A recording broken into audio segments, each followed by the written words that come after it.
Hello friends, welcome to targeting bull. Friends, इस video में उत्तर प्रदेश की प्रमुख जनजातियां पढ़ेंगे कि यहाँ पर कौन कौन सी जनजातियां पाई जाती हैं। फ्रेंड्स देखिए, जो जनजातियां हैं वो हमारे उत्तर प्रदेश में बहुत ज़्यादा तो नहीं पाई जाती हैं, लेकिन कुछ विशेष जनजातियां हैं उनके बारे में ही हम इसमें से पढ़ेंगे। और अगर हम पूरे अपने देश की बात करें तो मध्य प्रदेश में सबसे ज़्यादा जनजातियां पाई जाती हैं। और एक गोंड नाम की जनजाति होती है जो भारत में सबसे ज़्यादा जनसंख्या में पाई जाती है। तो गोंड जनजाति भारत की सबसे बड़ी जनजाति है और सबसे ज़्यादा जनजातियां जो हैं वो मध्य प्रदेश में पाई जाती हैं, और पंजाब में जनजातियां नहीं पाई जाती हैं। ये भारत की कुछ स्थिति है। और उत्तर प्रदेश की यदि बात करें तो जो 2011 की जनगणना हुई है उसके अनुसार हमारे यहाँ की जनसंख्या का 0.6%, ओनली 0.6% जनसंख्या जो है वो जनजातियों की है। और ये जनजातियों की जनसंख्या अगर हम पूरे भारत की बात करें तो भारत में 8.6% के लगभग इनकी जनसंख्या है। और अगर हम काउंटिंग में बात करें तो फ्रेंड्स 11,34,273 ये जनसंख्या थी 2011 की जनगणना में उत्तर प्रदेश में जनजातियों की।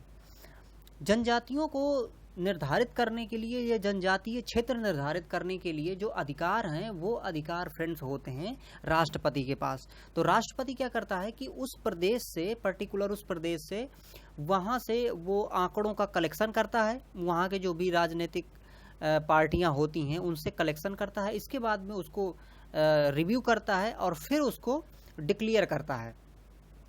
अब यूपी में देखिए जो जनजाति हैं तो उनमें से जो सोनभद्र जिला है, सोनभद्र अपने यूपी का सबसे दक्षिणी जिला है और ये जिला मध्य प्रदेश से लगभग काफ़ी ज़्यादा टच करता है। तो मध्य प्रदेश के से टच करता हुआ जो सोनभद्र जिला है, इसी जिले में उत्तर प्रदेश में सबसे ज़्यादा जनसंख्या में जनजातियां पाई जाती हैं।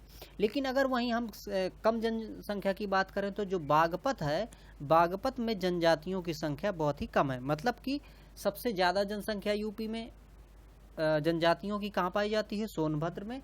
और सबसे कम कहाँ पाई जाती है? बागपत में। जनसंख्या की दृष्टि से उत्तर प्रदेश में थारू नाम की जो जनजाति है ये सबसे ज़्यादा है। तो थारू नाम की जनजाति उत्तर प्रदेश में सबसे ज़्यादा पाई जाती है। देखिए 2003 की जो गणना हुई थी तो 2003 के पहले उत्तर प्रदेश में सिर्फ 2 जनजातियां मानी जाती थी, कि उत्तर प्रदेश में सिर्फ 2 जनजातियां हैं और यही सूचीबद्ध थी। अभी जैसे मैंने आपको शुरू में बताया कि जनजातियों को डिस्क्राइब करने के लिए या सूचीबद्ध करने के लिए राष्ट्रपति उत्तरदायी है, या राष्ट्रपति के पास ये अधिकार होते हैं। तो वो जो गवर्नमेंट होती है, लोकल गवर्नमेंट होती है, उससे वो वहाँ की स्थितियों के बारे में जानकारी लेते हैं और फिर उसको डिक्लेयर कर देते हैं अनुसूचित क्षेत्र। और अनुसूचित जो जातियाँ हैं, अनुसूचित जनजातियाँ हैं, वहाँ पर अभी देखिए अनुसूचित मैंने बोला तो अनुसूचित क्षेत्र भी उसी के द्वारा निर्धारित किए जाते हैं, राष्ट्रपति के द्वारा। और अनुसूचित जनजाति वाले जो क्षेत्र होते हैं ये भी राष्ट्रपति के द्वारा निर्धारित किए जाते हैं। अब वर्तमान की अगर बात करें तो 12 जो एसटी हैं, जो जनजातियां हैं, वो उत्तर प्रदेश में पाई जाती हैं, जिसमें से मुख्यतः जो थारू जनजाति हैं, तो थारू जनजाति का कुछ हम विवरण और देख लेते हैं। देखिए अभी हमने देखा कि सबसे बड़ी जनजाति थारू जनजाति है और ये तराई वाला जो क्षेत्र पाया जाता है, मतलब कि जो क्षेत्र हमारा नेपाल से लगा हुआ जो क्षेत्र है, तराई का जो क्षेत्र है, उस क्षेत्र में थारू जनजातियां, मतलब थारू जनजाति के लोग ज़्यादा पाए जाते हैं। जिसमें से कुछ हमारे जो ज़िले हैं, जैसे महाराजगंज हो गया, सिद्धार्थनगर हो गया, श्रावस्ती है, बहराइच है, लखीमपुर खीरी है। तो ये जो ज़िले हैं, इन ज़िलों में थारू जनजाति ज़्यादा संख्या में पाई जाती है। फ्रेंड्स, ये किरात वंश के माने जाते हैं।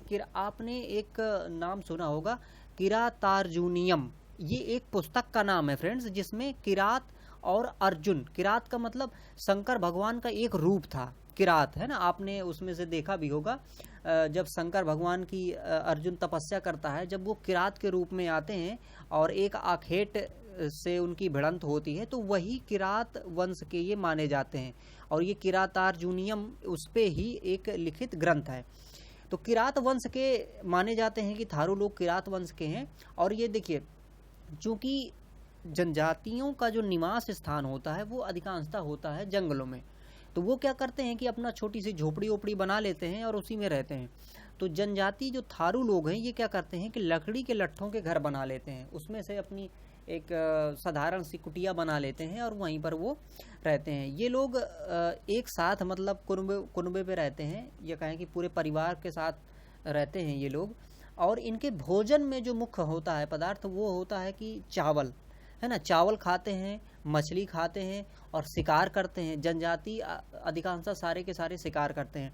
इसके साथ साथ मदिरा जो है फ्रेंड्स, मदिरा जनजातियों में बहुत ही ज़्यादा लोकप्रिय है और वो मदिरा पीते भी हैं और उनके अनुष्ठानों में भी मदिरा बहुत ज़्यादा चढ़ाई जाती है। अनुष्ठानों का मतलब है कि जो भी देव होते हैं तो उनकी जब पूजा करते हैं ये लोग, तो वहाँ भी इस मदिरा का मतलब अर्पण करते हैं, मदिरा वहाँ पर चढ़ाते हैं। इनकी जो विवाह प्रथा है, तो विवाह में देखिए एक चीज़ और, यहाँ पे जो मैंने मदिरा की बात की, तो ये चावल से एक मदिरा बनाते हैं जिसको फ्रेंड्स जाड़ कहते हैं, है ना। तो जाड़ नाम की चावल से बनी हुई मदिरा का ये सेवन करते हैं। इनके विवाह की प्रथा में बदला विवाह की प्रथा रही है। तो बदला विवाह में ऐसा है कि जैसे मतलब अगर किसी ने अपनी सिस्टर का विवाह किया किसी घर में, तो उस घर से उन लोगों की जो सिस्टर होगी उनके साथ में शादी करेगी। तो ये बदला विवाह इन जनजातियों में मतलब थारू जनजाति में प्रचलित है। एक एग्जाम में जो बहुत ज़्यादा सवाल फ्रेंड्स पूछा जाता है वो पूछा जाता है कौन सी जनजाति दीपावली को शोक के रूप में मनाती है। हम आप सब जानते हैं कि जो दीपावली का त्यौहार है, जब राम वनवास से वापस आए थे तब मनाया जाता है दीपावली का त्यौहार, तो हम खुशी में मनाते हैं। लेकिन दीपावली को थारू जनजाति जो है फ्रेंड्स वो शोक के रूप में मनाती है और ये एग्जाम में काफ़ी बार प्रश्न पूछा गया है। एक जनजाति और फ्रेंड्स बुक्सा। तो जैसा कि 2003 के पहले जो जनजातियां दो थीं उनमें से थारू और बुक्सा ये दो ही जनजातियां मुख्य थीं। तो जो बुक्सा जनजाति है ये मुख्यतः फ्रेंड्स बिजनौर और बिजनौर के छोटे छोटे गांवों में, इस तरह से ये बिजनौर क्षेत्र में ही ज़्यादातर पाई जाती है। ये जो बुक्सा जनजाति है ये माना जाता है कि ये राजपूत घराने के थे, लेकिन जब राजपूतों की लड़ाई मराठों से हुई तो मराठों के द्वारा इनको खदेड़ दिया गया। तब ये लोग बुक्सा लोग जो थे ये आकर इधर यूपी के बिजनौर वाले क्षेत्र में रहने लगे। तब से ये माना जाता है कि ये जो है ये मराठों के द्वारा भगाए गए राजपूत लोग हैं या उनसे इनका संबंध है। इनका भी जो भोजन है फ्रेंड्स वो है, देखिए मछली है, चावल है, शिकार करना जैसा मैंने बताया कि इनका प्रिय वो होता है और शिकार में जो भी ये छोटे छोटे पशुओं को मारते हैं उनका ये अपने भोजन में प्रयोग करते हैं।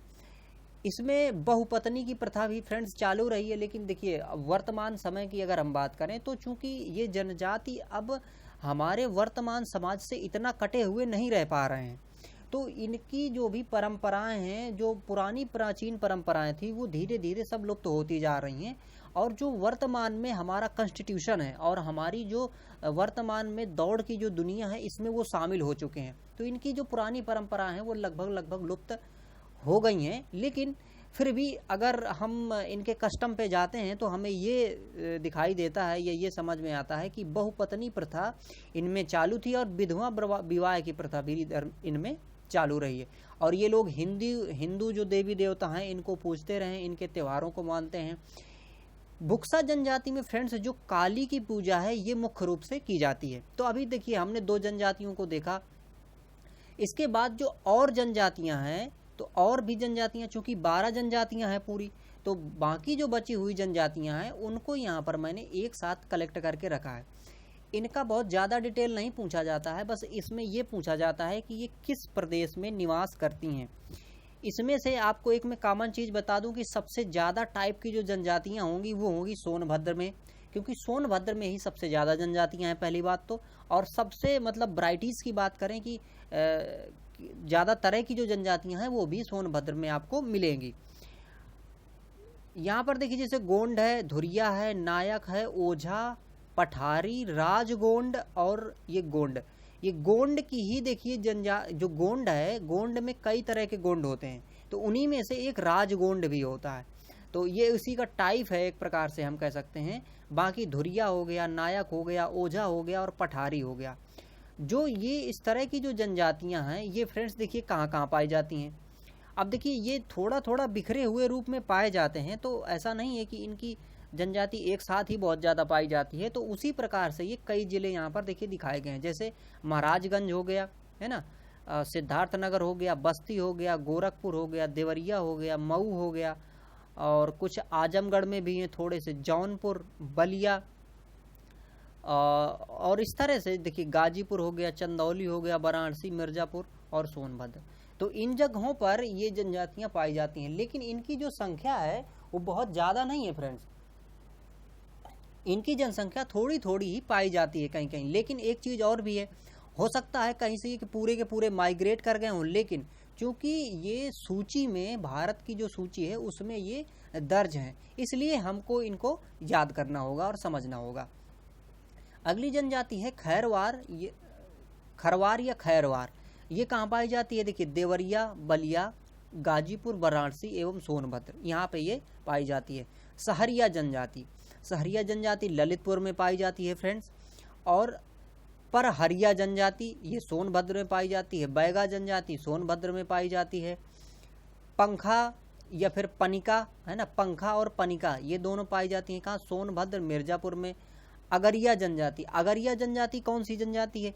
ये जैसे एक प्रकार से लोहार होते हैं ना फ्रेंड्स, वही है अगरिया जनजाति, ये लोहे का काम करते हैं और ये सोनभद्र में पाए जाते हैं। अगरिया पठारी सोनभद्र में पाए जाते हैं फ्रेंड्स।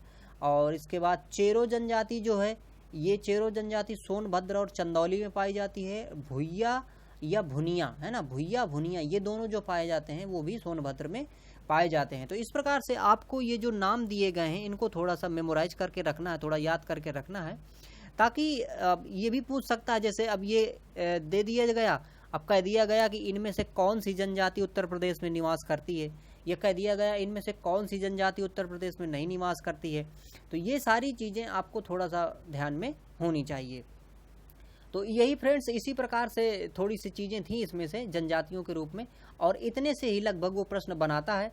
तो आई होप आपको ये वीडियो समझ में आ गया होगा, और इस वीडियो को आपने देखा, आपका बहुत बहुत धन्यवाद फ्रेंड्स। और देखते रहिए इस चैनल को और जुड़े रहिए, और यदि नए हैं तो सब्सक्राइब भी कर लीजिए और बेल आइकन प्रेस कर लीजिए, ताकि जो नोटिफिकेशन है वो आपको मिलते रहे, जब भी हम वीडियो डालें आपको नोटिफिकेशन मिल जाए। तो थैंक यू फॉर वॉचिंग।